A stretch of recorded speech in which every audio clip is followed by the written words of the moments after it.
Hey guys, this is Bailey Robertson. I'm going to be talking to you guys about cohort studies versus case studies today. And a bunch of this information is from our lecture 6 slides that Dr. T gave us. There's a lot of really good information on there. And I used quite a bit of it in my slides along with information from our text. So first, when we consider cohort and case studies, they're both predictive in nature, and they can be from descriptive or exploratory research. So they both come from those two types of research. Can be either one. So descriptive uses questionnaires, interviews, direct observation, and may use correlation statistics, whereas exploratory research is looking at the relationships between variables, so your independent and dependent variables, and how they affect each other. And they also use correlation statistics.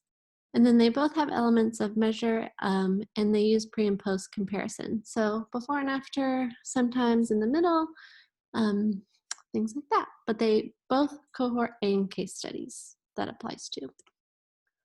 Then when we're looking at specifically cohort studies, you can see where they fall in the pyramid there. Below systematic reviews and randomized clinical trials. So since they're below those, they have a level 2B and a grade B recommendation. This just means that they are subject to more bias, the evidence is not as strong. They're not bad studies. The study that I did for our Step 5 assignment was actually a cohort study, and it had some reliable information in it. When I was looking at this, making this slideshow, I think I was just in the Christmas spirit. I was looking at the green on the screen in the pyramid, and I was like, oh my gosh, that looks like a Christmas tree. And I just thought I would share the spirit with you guys. So I added the tree. Hope you enjoy. Then again, continuing on with cohort studies, I decided to add the definition like Dr. Tesouris did in these slides. It's a group of people who share a common characteristic or experience within a defined period. So for example, our class is a cohort, the class of 2023. And then when you are considering a cohort study, that's a group of subjects who are likely to develop a certain condition or outcome, and that group is followed into the future for a sufficient length of time to observe if the subjects develop the condition. So if we're continuing on with the example of our class, I think we talked about in class like our sleep habits once we start grad school. So you could, for example, measure us right before we start classes here. So that would be 1. You could measure our sleep habits again after year 1. And then you can measure them again after year 2. And then you can measure them again after we complete the program. And I did this, I tried to illustrate it along a line because cohort studies are longitudinal. So the same subjects are followed over time, and the data is collected at regular time intervals.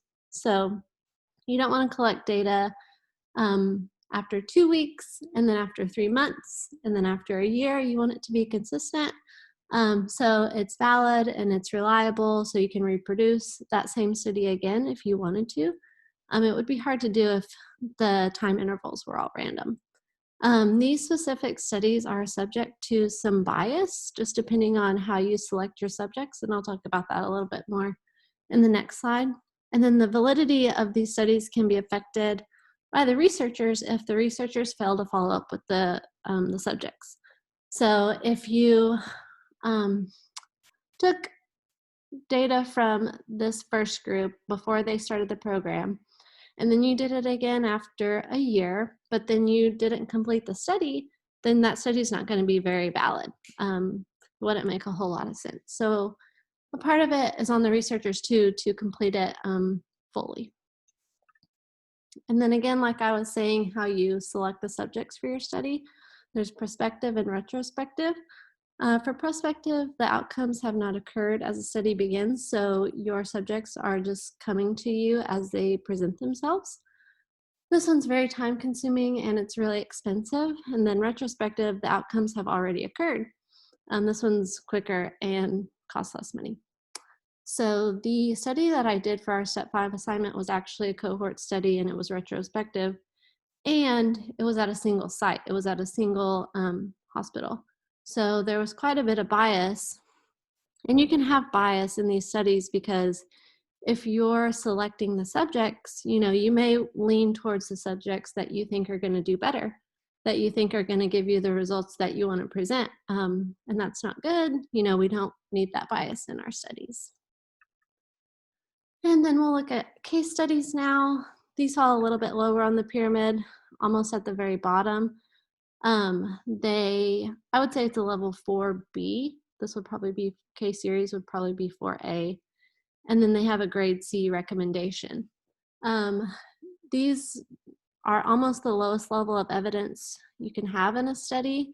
They're not irrelevant. You can still base some of your clinical reasoning off of case studies, but it's best not to base your entire practice solely off of case studies, but they are a good supplement. And I'm sure you're wondering, what were you thinking of when you looked at this pyramid? Pyramids of Giza. Case studies, they describe practice. These focus on a patient or a group of patients, facilities, education programs, or other definable units or events in time. However, case studies cannot prove effectiveness, test hypotheses, or prove cause and effect. And their outcomes cannot be generalized. So if you study a single person over time, that can't be generalized to an entire population, because it would be hard to relate that to an entire population since everyone is so different and has different characteristics, different environments, things like that. So I illustrated this one. You're studying the same individual throughout time. They're at the bottom. And in case studies, you have internal and external validity. You have these in all studies, but especially in case studies, you want to make sure the study is related to your clinical question, and it should be extremely, extremely similar to the subject that your clinical question is about. And that's the external validity part of it. And then for internal validity, you want to make sure that it correlates to the strength of the outcome measures used in your study. So the validity, reliability, sensitivity, and specificity are all great, and that will give you great internal validity. So is it measuring what you want it to measure? Will it measure the same thing over and over? Are the values high enough to rule in or rule out specific diagnoses? Both of these will let you know that you have a good study on your hands. And then to bring it together, they both can provide some level of information to inform our decisions in clinical practice. Both of them are great. You can't discount either one of them. It just depends on the type of study you're wanting and your clinical question.